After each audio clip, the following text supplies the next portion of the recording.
Everyone, आज का video हम कंटिन्यू करते हैं मैथ्स वर्कशीट से। और ये एक डेली रिवीजन शीट है एलकेजी क्लास और यूकेजी क्लास के लिए, ठीक है। और अगर फर्स्ट क्लास में भी आप इसका रिवीजन कराना चाहें तो वो भी उसके लिए अच्छी है। तो हम स्टार्ट करते हैं।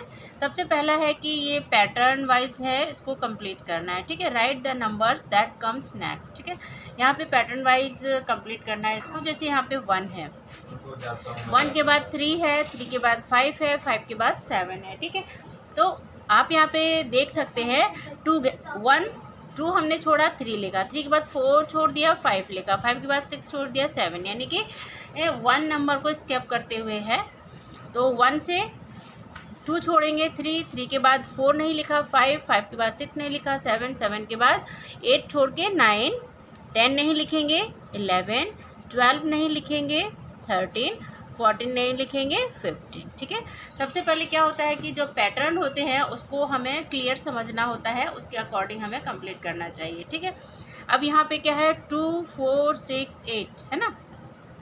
2, 4, 2 में 2 अगर हम ऐड करते हैं तो 4 आता है। 2 2 4, 4 2 6, 6 2 8 है ना। तो 8 में अगर हम 2 प्लस करेंगे तो हमारे पास 10 आ जाएगा। 10 में 2 प्लस करेंगे 12, 12 में 2 प्लस करेंगे 14 और 14 में 2 प्लस करेंगे 16, ठीक है। तो नेक्स्ट क्या है 1, 4, 7, 10 है ना। तो 1 से 4 के बीच में कितना गैप है, 1 के बाद 2, 3 है ना। अगर हम 4 से 1 को माइनस करते हैं तो हमारे पास 3 आता है, यानी कि 3 का गैप है।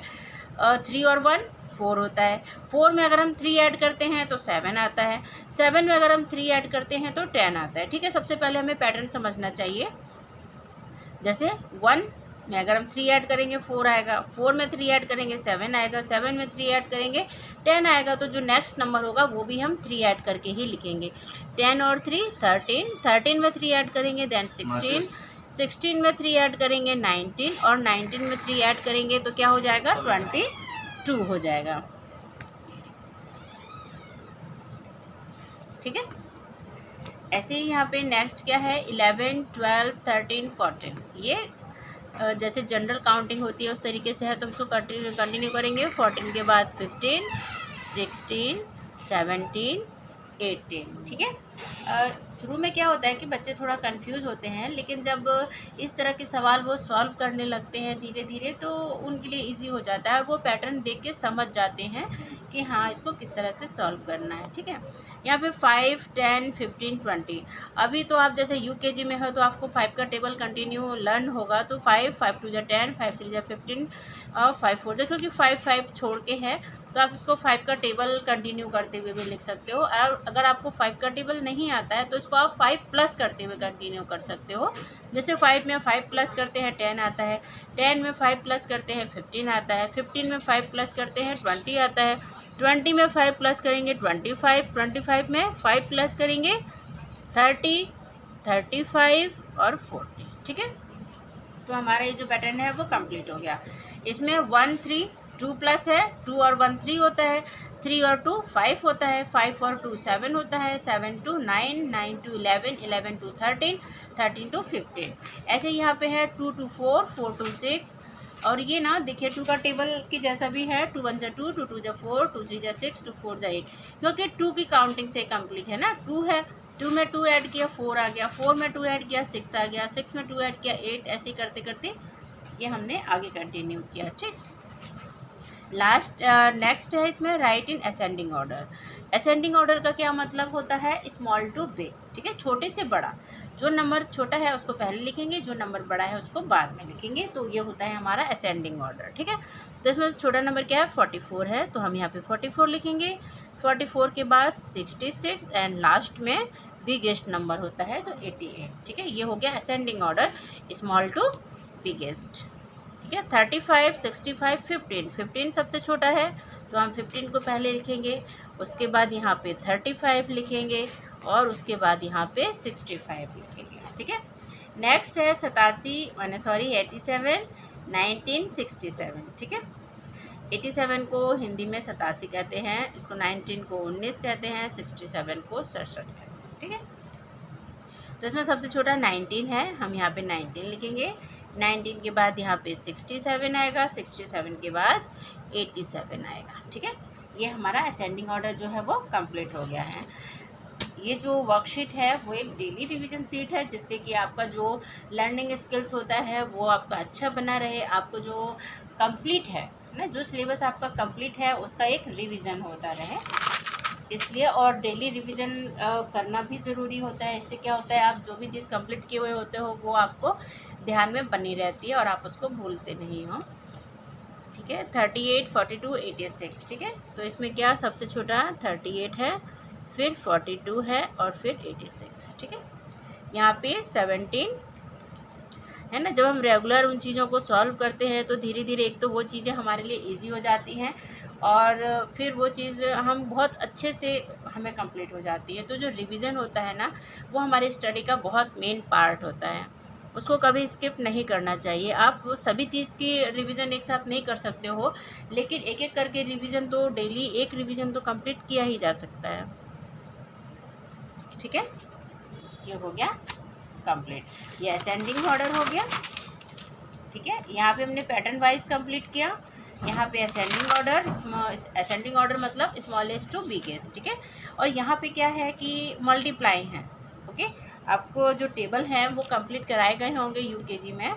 तो यहाँ पे जो टेबल है वो लास्ट टेबल 6 तक 8 तक का दिया हुआ है, यानी कि 2 to 10 टेबल का हमने ये तैयार किया हुआ है। ठीक है, एलकेजी में क्या होता है 5 तक टेबल कंप्लीट करा दिए जाते हैं, और जब हम यूकेजी में फर्स्ट क्लास में आते हैं तो हमारे 10 तक टेबल जो है वो कंप्लीट हो जाते हैं। तो अगर आपको टेबल कंप्लीट है तो आप इसको सॉल्व कर लोगे। टेबल आपको लर्न ही करने हैं, लिखने के लिए तो आपको बहुत शॉर्टकट मिल जाएंगे, लेकिन जब टेबल की बात आती है तो लर्न करने के लिए आपके पास सिवाय लर्न करने के कोई ऑप्शन नहीं है, आप उसको लर्न कीजिए। ठीक है, 8 × 6 है, या तो आप 6 to 8 करो तो भी सेम नंबर सेम आंसर होगा, या फिर 8 से 6 को मल्टीप्लाई करते हैं तो भी सेम नंबर होता है। ठीक है, तो हम 6 का टेबल 8 6 जा क्या होता है 48 होता है।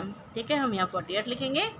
7 6 जा क्या होता है 42 होता है। ओके, 6 6 जा क्या होता है 36। टेबल मुझे लर्न है इसलिए हम इसको अच्छे से क्लियर कर सकते हैं, बना सकते हैं, सॉल्व कर सकते हैं। लेकिन अगर आपको टेबल लर्न नहीं होंगे तो आपको दिक्कत होगी। तो आप सबसे पहले क्या कीजिए, इसका टेबल कंप्लीट कीजिए। ठीक है, 8 4 जा 32 होता है, 6 6 जा 36 होता है, 7 6 जा 42, 8 6 जा 48, 8 3 जा 24, 5 3 जा 15, 6 3 जा 18, 8 3 जा 24। ठीक है, ये हम इसलिए लिख पा रहे हैं क्योंकि ये मुझे कंप्लीट है टेबल, है ना। 3 6 जा 18, और आपके लिए भी ये इतना ही इजी होगा अगर आपका जो टेबल है वो कंप्लीट होगा। ठीक है, 2 6 जा क्या होता है 12 होता है, एंड 9 2 जा 18। ठीक है, जैसे यहाँ पे है 6 × 3 लिखा है। ठीक है, अगर आपको 3 का टेबल 6 का टेबल नहीं आता है, 3 का आता है, तो आप 3 6 जा 18 लिख सकते हैं। ठीक, यहाँ पे 3 × 8 लिखा है। अगर आपको 8 का टेबल नहीं आता है, 3 का टेबल आता है, तो आप 3 का टेबल 8 टाइम्स पढ़िए। ठीक है, और ये कंप्लीट हो जाएगा। 7 6 जा, अगर आपको 7 का नहीं आता है तो आप 6 का टेबल पढ़ सकते हैं। 8 4 जा, तो ये तो 4 का ही टेबल पढ़ना है। ठीक है, मतलब जो टेबल आपको लर्न है आप उस टेबल से उसको रीड करके उसको कंप्लीट कर सकते हैं। ठीक, इसमें क्या है राइट इन करेक्ट ऑर्डर। यहाँ पे नंबर्स लिखे हैं जो करेक्ट ऑर्डर में नहीं हैं और आपको ये करेक्ट ऑर्डर में लगाने हैं। तो यहाँ पे 76 सबसे पहले ही आएगा क्योंकि सबसे छोटा है। 76 के बाद क्या आता है 77 आता है। यहाँ पे 77 लिखेंगे, फिर 78, 79 एंड देन लास्ट में 80। ठीक है, उसके बाद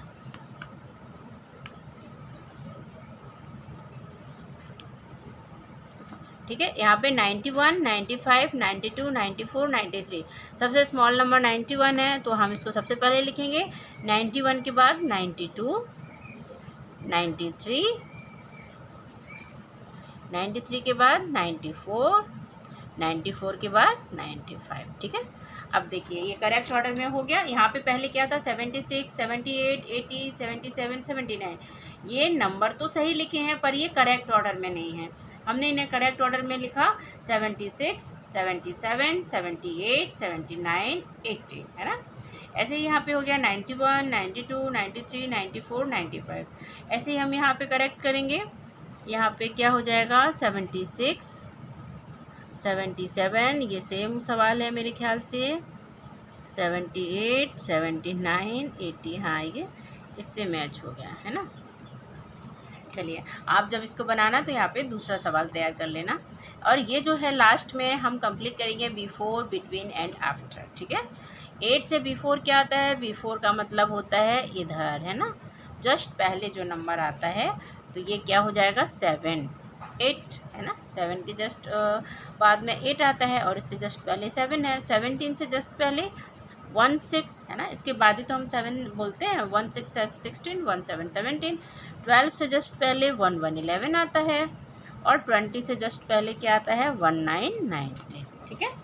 ऐसे ही बिटवीन में, बिटवीन का मतलब होता है इसके आफ्टर और इसके बिफोर, है ना। इस नंबर से आफ्टर और इस नंबर से बिफोर जो होगा वो बिटवीन हो जाएगा। तो 1 के आफ्टर 2 और 3 से बिफोर 2, तो ये हमारा बिटवीन हो गया। 20, 21, 22, 8, 9, 10, 14, 15, 16, ठीक है। यहाँ पे आफ्टर, आफ्टर मतलब नेक्स्ट नंबर जो होता है ना, 7, 13, 14, 29, 30, 42, 40। ओके, तो आज की जो वर्कशीट है वो कंप्लीट हो गई है। अगर आपको लगता है कि जो मेरा वीडियो है वो आपके लिए हेल्पफुल होते हैं, मेरी जो वर्कशीट होती हैं वो आपके डेली रिवीजन में, आपकी स्टडी में आपके लिए हेल्पफुल है, तो प्लीज़ आप मेरे चैनल को सब्सक्राइब ज़रूर करना। नेक्स्ट वीडियो में मिलते हैं, तब तक के लिए thank you and have a nice day.